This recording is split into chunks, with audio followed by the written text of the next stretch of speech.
The next thing I did was install this roof rack. It's sold by Avantech. They're located in Brooklyn, New York. And when I was doing the build and I was looking for some type of roof rack, I was looking for something like this exactly, and I found it, and I love this roof rack, but it was so expensive that I put that idea aside for a while.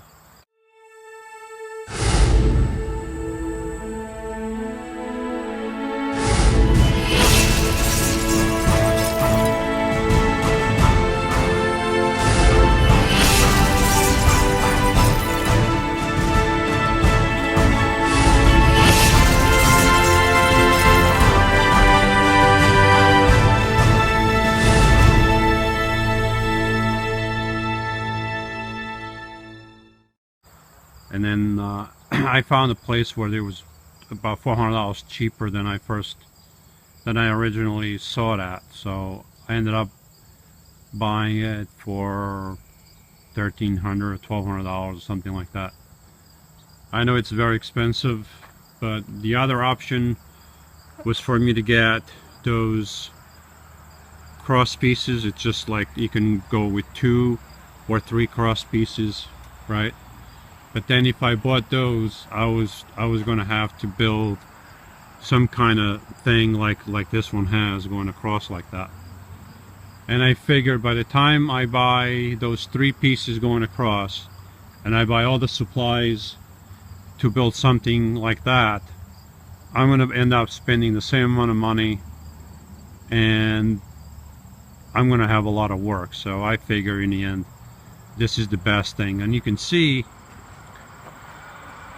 it doesn't look like much, but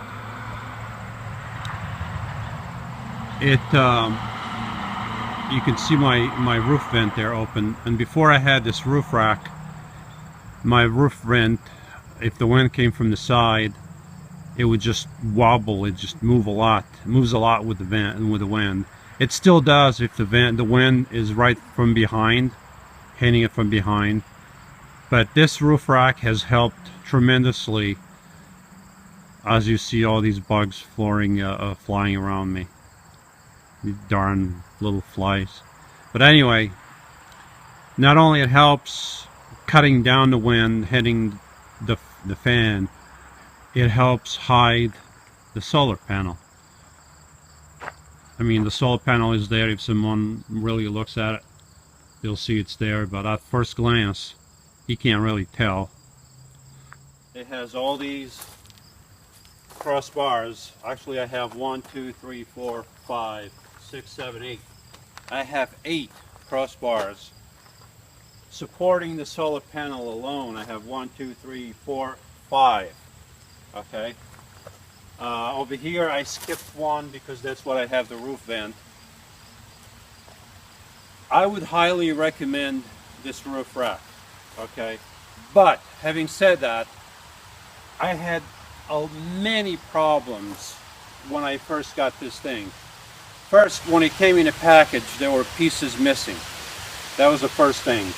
Then I had a whole bunch of problems trying to fit these pieces into here. They just wouldn't fit. I had to remove the paint at the end, and now it's raining. Alright, time out. Wasn't supposed to rain today. Alright, it just got worse. And now I hear thunder too, so look at this. I didn't realize it was supposed to rain today. I'm getting flooded. Not really, but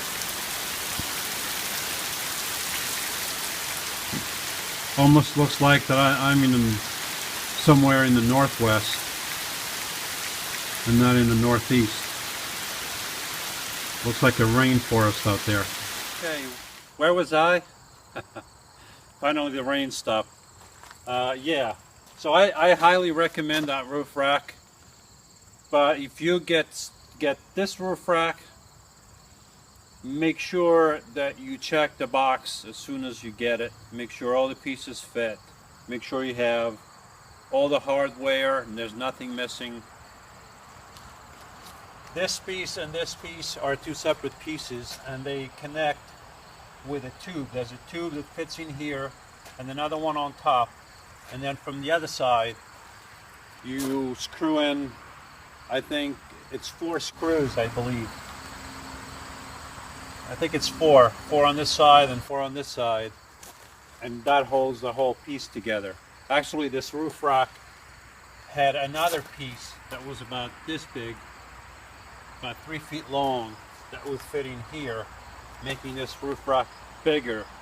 But then that would extend the front way past the windshield, and that would create a lot of noise. So I just took that off. I didn't use it at all. And this way it cuts back before the windshield, and that reduces the noise tremendously. But yeah, I had pieces missing, like I was saying before, all these pieces on both sides. I guess when they designed this, they designed it so that these cross pieces would fit into this channel here without any paint on it. But once you add paint, you add thickness, and once that happened, this piece would not fit in here, no way, no how. So I had to get a file and remove the paint on all of these. And even after I removed the paint, it was still a pain to fit them together. Some of them I had to hit them with a piece of wood and then with a hammer or something. Most of them, even like that, they would still not fit. And the only way I was able to fit them was to put the screws here, and the screws go on this side. And by tightening the screws, I brought the whole thing together. And by doing that, there's like one screw somewhere, 1 or 2, that lost the thread. So they're in there, but they're not really doing much anymore. So, and also these pieces here, right here, okay, this piece that goes here, these little holes, they're not centered, they're off-centered.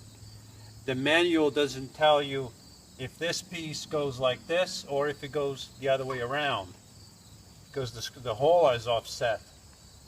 So I just had to guess which way the hole would go, and it's in here, it's good now. But it was a lot of problems I had with this thing. Other than that, now that it's up here and it's working, I highly recommend this roof rack. I couldn't recommend this roof rack any more than I do. I mean, I like it. It hides my solar panel. It's highly functionable. It looks good. So I'm very happy with that thing.